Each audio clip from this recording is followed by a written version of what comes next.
Hello दोस्तों, स्वागत है आपका तर्क क्लासेस में। मैं आज आपके लिए विज्ञान के टॉप 20 क्वेश्चंस लेके आई हूँ। ये क्वेश्चंस वो है जो कई बार एग्जामों में पूछे गए हैं, बार बार रिपीट हुए हैं। मैं आपको इसके अंदर ये भी बताऊंगी कि एक क्वेश्चन से आप कितने प्रकार के क्वेश्चन बना के तैयार कर सकते हैं और नेक्स्ट एग्जाम में वो किस तरीके का क्वेश्चन पूछ सकता है आपसे। यहाँ पर फर्स्ट क्वेश्चन दिया गया है, सेब से संबंधित रोग को किस रूप में जाना जाता है।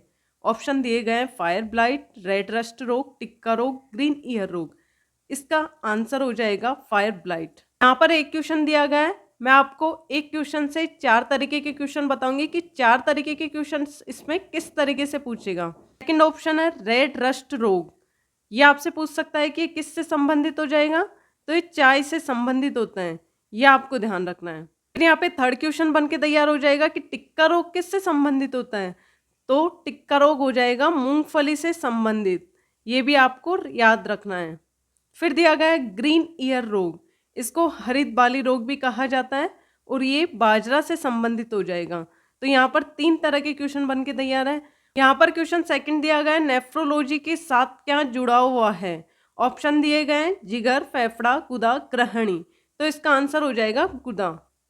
आपको यहाँ पर बता देते हैं कि जो नेफ्रोलॉजी हो जाएगा ना, ये गुदे तथा किडनी से संबंधित होता है।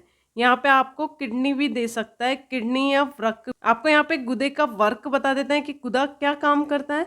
तो यहाँ पर ये शरीर को स्वच्छ बनाने का कार्य करता है। आपसे क्वेश्चन पूछ सकता है कि हमारे शरीर के अंदर स्वच्छ रखने का कार्य कौन करता है, तो वो हो जाएगा गुदा। यहाँ पर थर्ड क्वेश्चन दिया गया है, सबसे कठोर प्राकृतिक पदार्थ है। ऑप्शन है हीरा, लोहा, सीसा, तांबा। तो इसका आंसर हो जाएगा हीरा। आपसे यहाँ पर एक क्वेश्चन और पूछ सकता है कि कार्बन का शुद्धतम अपर रूप कौन सा हो जाएगा, तो इसका आंसर भी हीरा ही हो जाएगा। क्वेश्चन नंबर 4 दिया गया है, प्रकाश वर्ष द्वारा किसे मापा जाता है। ऑप्शन है ऊर्जा, शक्ति, दूरी, वेग। तो इसका आंसर हो जाएगा दूरी। यहाँ पर क्वेश्चन 5 दिया गया है, वैज्ञानिक नाम होमोसेपियंस का अर्थ क्या है। आपको यहाँ पर बता दें कि जो ये होमोसेपियंस है ना, ये मनुष्य का वैज्ञानिक नाम है। ये भी आपको क्वेश्चन पूछ सकता है कि मनुष्य का वैज्ञानिक नाम क्या है, तो इसका आंसर हो जाएगा होमोसेपियंस। अब जो ये होमोसेपियंस का अर्थ पूछ रहा है ना, इसके लिए ऑप्शन दिए गए हैं सीधा आदमी, लंबा आदमी, बुद्धिमान आदमी, कामकाजी आदमी। तो इसका आंसर हो जाएगा बुद्धिमान आदमी। क्वेश्चन नंबर 6 दिया गया है, शरीर की सबसे लंबी हड्डी कौन सी है। रीढ़ की हड्डी, प्रंगंडिका, कंधे की हड्डी, जांग की हड्डी। तो इसका आंसर हो जाएगा जांग की हड्डी।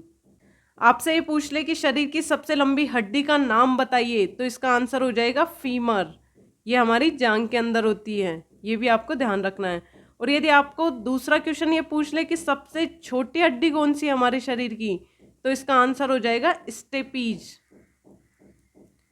ये हड्डी हमारे कान के अंदर पाई जाती है, ये भी आपको ध्यान रखना है। क्वेश्चन नंबर 7 दिया गया है, एक 2 kg की वस्तु है, 4 मीटर स्क्वायर के त्वरण से गति कर रहा है, इस पर लगने वाला कुल बल है। आपको क्वेश्चन को सोल्व करने से पहले सबसे पहले ये देख लेना है कि आपको दिया क्या क्या है और पूछ क्या क्या रहा है। यहाँ पर द्रव्यमान दिया गया है 2 kg और जो त्वरण हो जाएगा वो दिया गया है 4 मीटर स्क्वायर। और पूछ क्या रहा है हमसे, बल पूछ रहा है, फोर्स पूछ रहा है।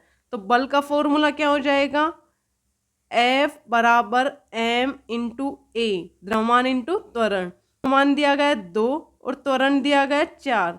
तो इसका आंसर हो जाएगा 8 आंसर। फोर्थ ऑप्शन हो जाएगा ना, ये करेक्ट आंसर है। क्वेश्चन नंबर 8 दिया गया है, CO का सापेक्ष द्रव्यमान है। तो आपको यहाँ पर ये चीज बता देते हैं कि सापेक्ष द्रव्यमान किस तरीके से निकालते हैं। किसका पूछ रहा है, CO का। तो आपको यहाँ पर कार्बन की द्रव्यमान संख्या प्लस ऑक्सीजन की द्रव्यमान संख्या निकालनी है। कार्बन की द्रव्यमान संख्या आपको याद रखनी है, कितनी होती है 12, और ऑक्सीजन की कितनी हो जाएगी 16। तो इसका टोटल हो जाएगा 28। तो इसका फर्स्ट आंसर बिल्कुल करेक्ट है, 28 आंसर आ जाएगा इसका। यहाँ पर क्वेश्चन 9 दिया गया है, पीला बुखार। पीला बुखार को बोला जाता है पीत ज्वर भी कहा जाता है, मुख्य रूप से इंसानों के बीच किससे फैलता है। इसके ऑप्शन दिए गए हैं मादा मच्छर के काटने से, नर मच्छर के काटने से, पानी, वायु। तो इसका आंसर हो जाएगा मादा मच्छर के काटने से। आपको यहाँ पर बता दें कि जो पीला बुखार है ना, इसको येलो फीवर भी कहा जाता है। पीत ज्वर या येलो फीवर होता है ना, वो एक संक्रामक रोग है जो अचानक से आरंभ होता है। ठीक है, ये भी आपको ध्यान रखना है। यहाँ पर क्वेश्चन 10 दिया गया है, निम्न में से किस यौगिक में केवल एक कार्बन एकल आबंध होता है। ऑप्शन दिए गए हैं ब्यूटेन, एथेन, प्रोपेन, पेंटेन। तो इसका आंसर हो जाएगा एथेन। आपको यहाँ पर एथेन का रासायनिक सूत्र बता देते हैं, C2H6, ये भी आपको ध्यान रखना है। और यहाँ पर एक चीज बता देते हैं कि एथेन यौगिक में केवल एक कार्बन एकल आबंध होता है, ये भी आपको याद रखना है। क्वेश्चन नंबर 11 दिया गया है, किसी पौधे के वानस्पतिक भाग होते हैं। ऑप्शन है जड़, तने और पत्तियां, जड़, पत्तियां और फूल, जड़, तने और फूल, पत्तियां, तने और फूल। तो इसका आंसर हो जाएगा जड़, तने और पत्तियां। क्वेश्चन 12 दिया गया है, उत्तल दर्पण की फोकस दूरी होती है। ऑप्शन है ऋणात्मक, अनंत, शून्य, धनात्मक। तो इसका आंसर हो जाएगा धनात्मक। आपको यहाँ पर बता दें कि जो दर्पण होता है ना, वो दो प्रकार के होते हैं, उत्तल दर्पण और अवतल दर्पण। उत्तल दर्पण होता है ना, इनकी फोकस दूरी तो धनात्मक होती है, और अवतल दर्पण हो जाएगी ना, इनकी फोकस दूरी ऋणात्मक होती है। अब आपको बता दें कि फोकस दूरी वक्रता त्रिज्या की आधी होती है। ये क्वेश्चंस पे आपसे पूछ सकता है कि वक्रता त्रिज्या की आधी कौन होती है, तो फोकस दूरी। तो ये भी आपको ध्यान रखना है। क्वेश्चन 13 दिया गया है, बर्ड फ्लू किसके कारण होता है। ऑप्शन है HPV virus, H5N1 virus, CC मक्खी, एनाफिलीज मच्छर। तो इसका आंसर बी हो जाएगा H5N1 वायरस। आपको यहाँ पर बता दें बर्ड फ्लू की बीमारी एवियन इन्फ्लुएंजा वायरस होता है, N5N1 के कारण होती है, और ये अत्यधिक संक्रामक बीमारी है, ये भी आपको ध्यान रखना है। क्वेश्चन 14 दिया गया है, CO2 कार्बन डाइऑक्साइड में कार्बन की प्रतिशत मात्रा कितनी होती है। तो यहाँ पे सबसे पहले CO2 का अणुभार निकालेंगे। क्या निकालेंगे? CO2 का अणुभार। CO2 का अणुभार कैसे निकालते हैं? कार्बन है, ऑक्सीजन कितना दिया गया है? 2, और यहाँ पे ऑक्सीजन। कार्बन का परमाणु भार कितना होता है? 12, प्लस 2 ऑक्सीजन दिया गया है। ऑक्सीजन का परमाणु भार कितना हो जाएगा? 16। ये चीजें आपको ध्यान रखनी है। इसका हो जाएगा टोटल करके 44। नहीं करना है आपको कि यहाँ पे 44 दिखा और ऑप्शन में भी 44 है तो बी आंसर सही कर दिया और सही आंसर हो जाएगा। ऐसा बिल्कुल नहीं है, ये आपके गलत हो जाएगा, माइनस में नंबर आ जाएंगे आपके इस वाले क्वेश्चन से। CO2 का अणुभार कितना निकल के आया? 44। अब आपको किसका पूछ रहा है? कार्बन का प्रतिशत। अब आपको यहाँ पर एक चीज ध्यान रखनी है कि जो यहाँ पे CO2 है ना, इसके अंदर कार्बन का परमाणु भार कितना दिया गया है? 12। तो कैसे लिख लेंगे? 12 इंटू प्रतिशत में पूछ रहा है तो 100। CO2 का अणुभार आया है 44। तो जब आप इसको सोल्व करेंगे ना, तो इसका आंसर हो जाएगा 27.3%। तो इसका बिल्कुल करेक्ट आंसर हो जाएगा डी, 27.3%। क्वेश्चन नंबर 15 दिया गया है, यदि कोई महिला परिवार बढ़ाने की योजना बना रही है तो निम्नलिखित में से कौन सा उसके लिए सहायक नहीं है। नहीं पूछ रहा है आपसे। ऑप्शन दिए गए हैं, स्वस्थ शारीरिक वजन बनाए रखना, उच्च प्रोटीन युक्त खाद्य पदार्थों का सेवन करना, घर में तनाव मुक्त वातावरण, धूम्रपान और शराब का सेवन। तो ये नहीं पूछ रहा है तो इसका आंसर हो जाएगा 4th, बिल्कुल करेक्ट आंसर हो जाएगा। ये जो 3 ऑप्शन दिए गए हैं ना, ABC, ये परिवार को बढ़ाने में सहायक है और ये इसका गलत आंसर हो जाएगा।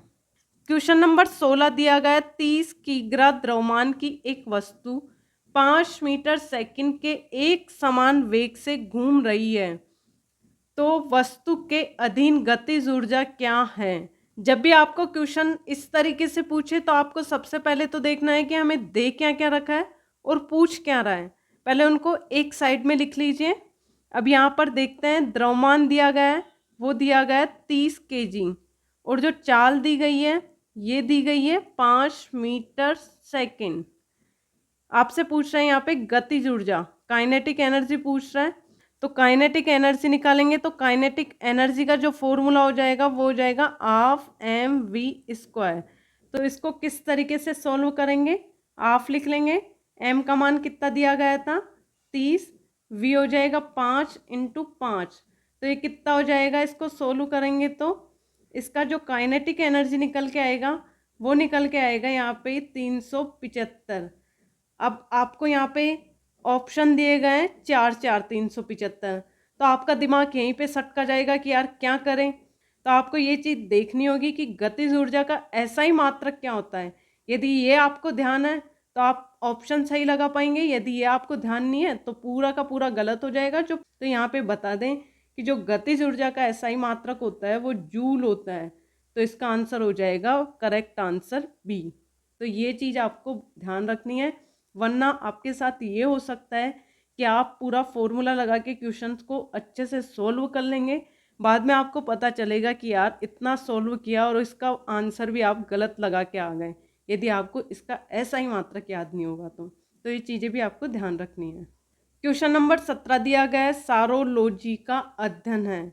ऑप्शन है मच्छर, छिपकली, तिलचट्टा, सांप। तो इसका आंसर हो जाएगा छिपकली। यहाँ पर बता दें कि जो सांप का अध्ययन किया जाता है ना, ये सर्पेंटोलॉजी के अंदर किया जाता है, और कीटों का अध्ययन किया जाएगा एंटेमोलॉजी। तो ये चीज़ें भी आपको ध्यान रखनी है। क्वेश्चन 18 दिया गया है, पीवीसी का पूर्ण रूप है। ऑप्शन है polyvinyl chloride, polyvinyl carbon, polyvinyl chloride, polyvinyl carbonate. तो इसका आंसर हो जाएगा पॉलीविनाइल क्लोराइड। आपको यहाँ पर बता दें कि जो पीवीसी होता है ना, ये वाइनिल क्लोराइड के बहुलीकरण से प्राप्त होता है। इसका उपयोग किस किस के अंदर किया जाता है पीवीसी का? बिजली के तारों में, पतली चादरों में, फिल्म एवं बरसाती सीट कवर जो बनाते हैं ना, उसके अंदर भी इसका यूज किया जाता है। क्वेश्चन 19 दिया गया है, निम्न में से किसकी कमी से रिकेट्स बीमारी होती है? ऑप्शन है vitamin D, vitamin A, vitamin B, vitamin C. तो इसका आंसर हो जाएगा ऑप्शन ए विटामिन डी। जो ये रिकेट्स होता है ना, ये बच्चों में होता है, और आपको बता दें कि जो ये विटामिन ए होता है ना, इससे हो जाएगा रतौंधी रोग होता है, रतौंधी रोग होता है, ये भी आपको ध्यान रखना है। और जो ये विटामिन बी हो जाएगा ना, इससे हो जाएगा बेरी बेरी, ये भी आपको ध्यान रखना है। और जो ये विटामिन सी हो जाएगा ना, इससे होता है स्कर्वी रोग होता है। ये चारों चीज़ें भी आपको ध्यान रखनी है, क्वेश्चंस कुछ भी पूछ सकता है आपसे। क्वेश्चन 20 दिया गया है, ध्वनि किस माध्यम में अधिकतम चाल से यात्रा करती है? ठोस, द्रव, गैसों और द्रव्यों में समान गति, गैस। तो इसका आंसर आप मुझे कमेंट करके बताइए। यदि आज का वीडियो आपको पसंद आया तो लाइक शेयर एंड अपने दोस्तों के साथ शेयर कीजिए। धन्यवाद।